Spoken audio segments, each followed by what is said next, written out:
This is a perfect illustration of how lucky Daniel is today, because Vodafone has decided to come and spend time with us later on the show and explain to their customers the plans they put in place to ensure that there is no major interruption to the supply of connectivity throughout COVID-19. Beautiful. So yes, you lucky gentleman, Daniel. Yeah, we can't wait to have them. Let's go straight to the front pages, though. The Daily Graphic newspaper says, mighty contract COVID-19. It has pictures here of Prince Charles and of actor Idris Elba, whose wife actually voluntarily contracted COVID-19. He got COVID-19. She refused to leave her side, and so she got it later. True love, isn't it? Love. Nation seeks divine intervention over COVID-19. Help arrives for COVID-19 battle. Jack Ma fulfills pledge. And voter registration suspended. That is 4 headlines dedicated to COVID-19 on the front page of the Daily Graphic. On the back page, ban on used clothing to be strictly enforced. That's Prof. Dodu speaking, the head of the Ghana Standards Authority. Yep. And rains in Kumasi Tamale expose metropolises to waste materials. And the Ghanaian Times for today says, Jack Ma's test kits PPEs arrive. Government takes delivery of 20,000 test kits, 1,000 PPEs and 100,000 masks. GMA calls for nationwide lockdown to contain COVID-19, and Dr. Awal presents items to constituencies to combat COVID-19. And COVID-19 updates, Ghana records 68 cases, 1 more death. And the back page says, rainstorm renders more than 200 residents homeless in Bimbila. And STMA to close down unfit public toilets and bathhouses. The Daily Statesman is next. Impending voters registration on hold. EC to come out with new date. Pressure mounts on governments to lock down country. Parliament bans visitors. And the Chronicle for today says, Job 4:14, fear and trembling came over me and made all my bones shake. Now, let's flash. Pressure mounts on government to declare total lockdown. Hotel business now on ground zero. Trotro to reduce passenger numbers per row. And no food in parliament as MPs pray for God's mercy. And I say Menfi to visit the clergy tomorrow. Business Finder says universal QR code Proxy Pay launched to enhance digitized payment. It was kind of interesting to find that the vice president made use of Facebook, which is a digital medium, to launch the QR code, and Proxy Pay, which is a digital tool. Stimulus packages. ICU, that's Industrial and Commercial Workers Union, cautions government.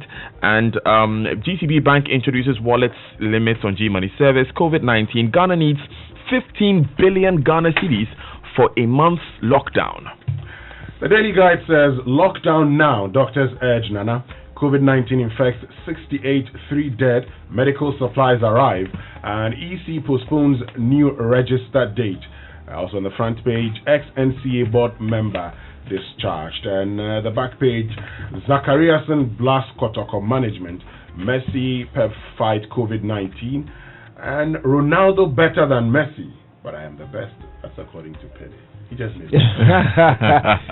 COVID-19, I'm taking you to the BNFT now. Together, we shall weather the storm, Vice President Baumia says. It's time to push digital transactions is now.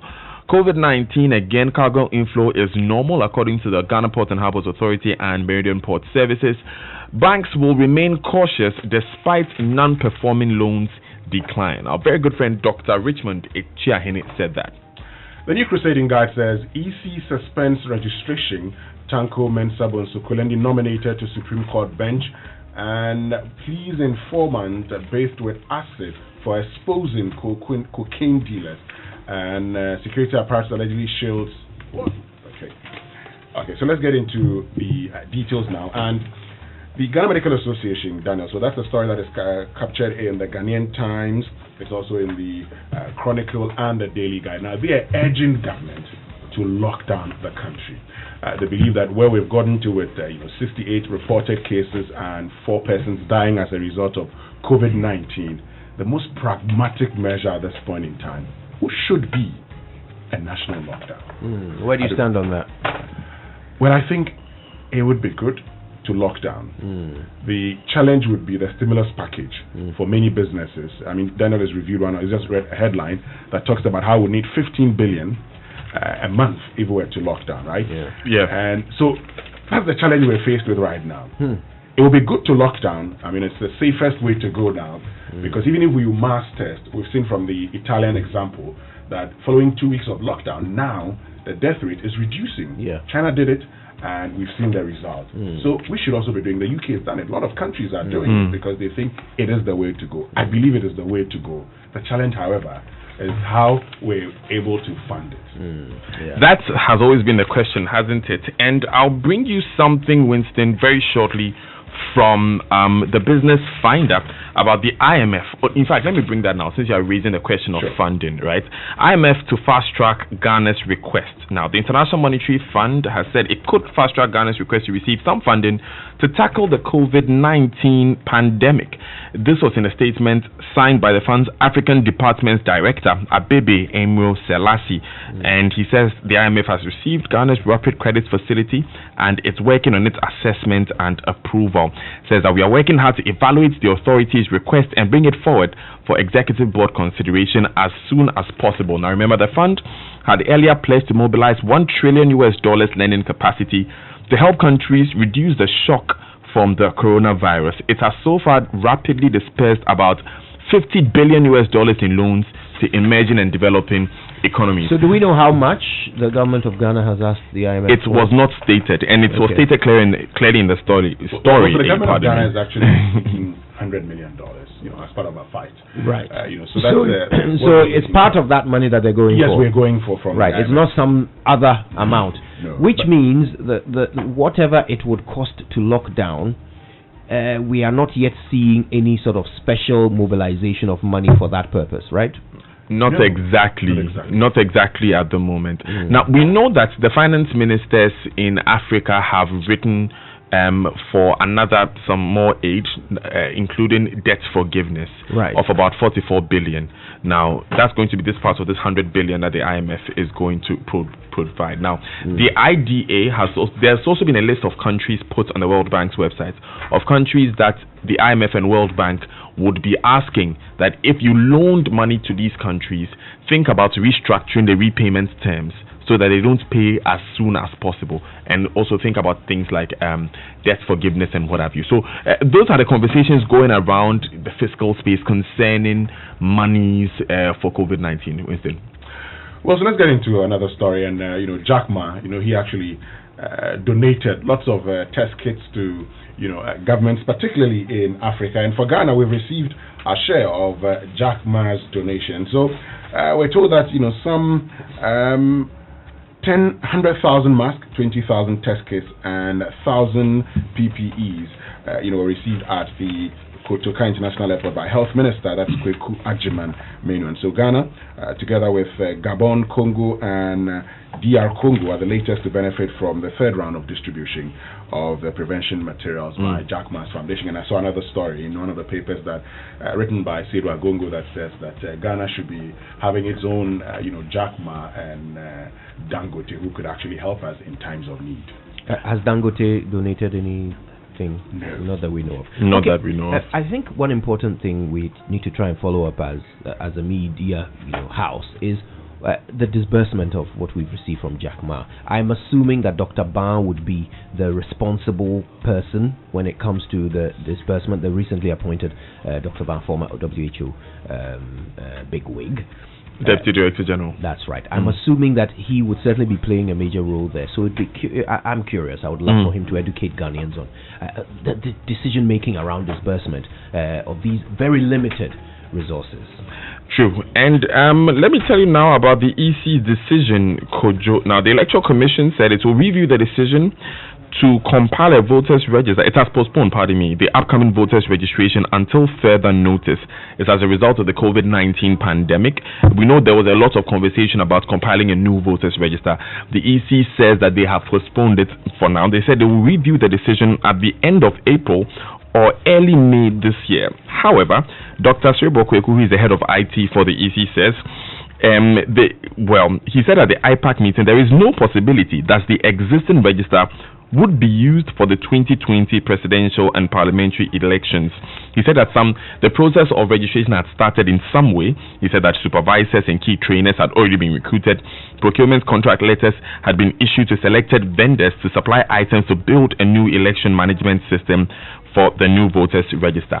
Now, this is interesting, Kojo, because we know that the date that was scheduled for the start of this registration was April 18. It was supposed to take 43 days and end on the 30th of May. However, that's not where it ends. I've counted 8 separate activities that are going to take place, that were scheduled to take place between April 18th and November 8th, which is a month to the election. Right. All of these activities will take a total of about 166 days. That's about 5.5 months. So the question now is that, if you are shifting it forward, are you still going to take the same 166 days to do all of these very important activities? Some of them are going to be viewing of the provisional register, adjudication and correction, authentication of the voters register, transfer of proxies, a number of activities. So what happens, the further we go towards December 7, what happens to the EC's decision that this voters register cannot be used for this election? An interesting point. Now, the truth is that the answer to that question depends on the new date, whichever new date the EC announces. And until we have that answer, all we can do are ask some of these questions. So I think at this point the EC is going to have to open up lines of communication and keep everybody updated on a daily basis if possible. That okay, we are aiming for this timeline, and every day you can tell us whether we're on track, whether we can actually start on this date or not, so that the people of Ghana get some certainty around this all-important event, which is our election coming up in December. I think that in the midst of all the uncertainty, one thing that we cannot afford is even more confusion over big upcoming events. So the EC, I think it's over to them at this point.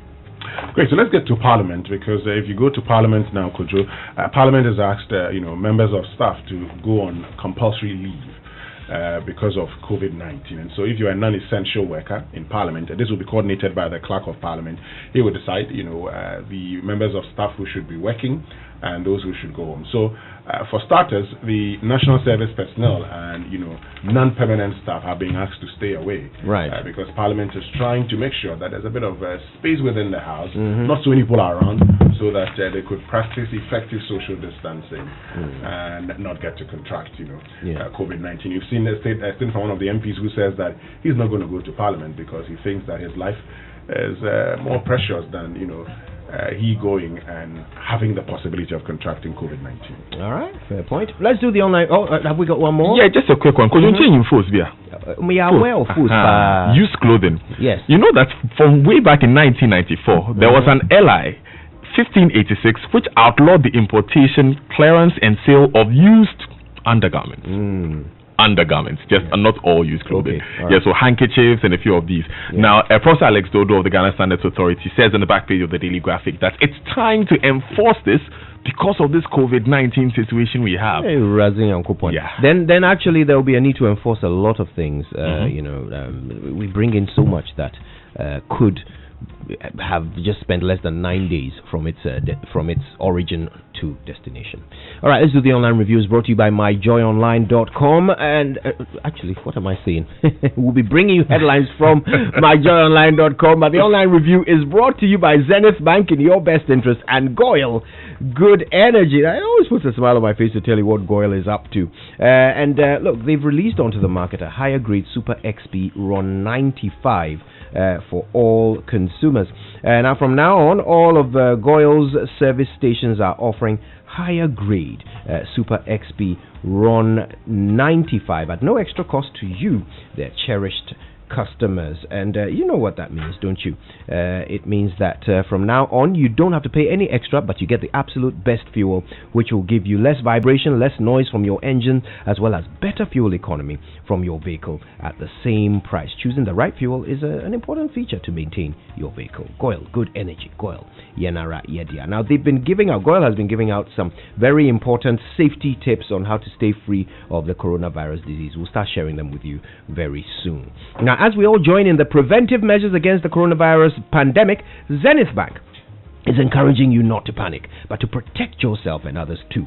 Wash your hands regularly with soap and running water. Clean your hands with sanitizers. Avoid large crowds. And remember to call the COVID-19 Ministry of Health emergency hotline 0509 497 700 or 0558 439 868 if you show any symptoms of the virus. They say you can safely use Zenith Bank's facilities or call Zenith Direct on 054 2000 111 for 24-hour assistance. Zenith Bank, in your best interest. Here's what's on myjournalline.com. Media Foundation for West Africa rolls out safety advisory for journalists covering coronavirus pandemic. Good move. Non-replacement of obsolete machines could lead to shutting down research lab. Noguchi warned of this almost a month ago. And now here we are, almost at the deadline. CityNewsroom.com has EC using COVID-19 as cover-up, equipment for registration not ready, according to Asidu Nketia. Use $3 billion Eurobond for COVID-19 fight, NDC technical team says this to government. And BBC.com has coronavirus. Virus surges in US as death toll passes 1,000. Banks under fire for coronavirus loan tactics. That's also a story on the BBC. Gents, thank you so much for this. More to come on the Super Morning Show, including an all-important conversation about the prisons. And let me tell you this, I've received a letter. I'll tell you about it in a bit. BBC News comes up in a short while. Stay with us.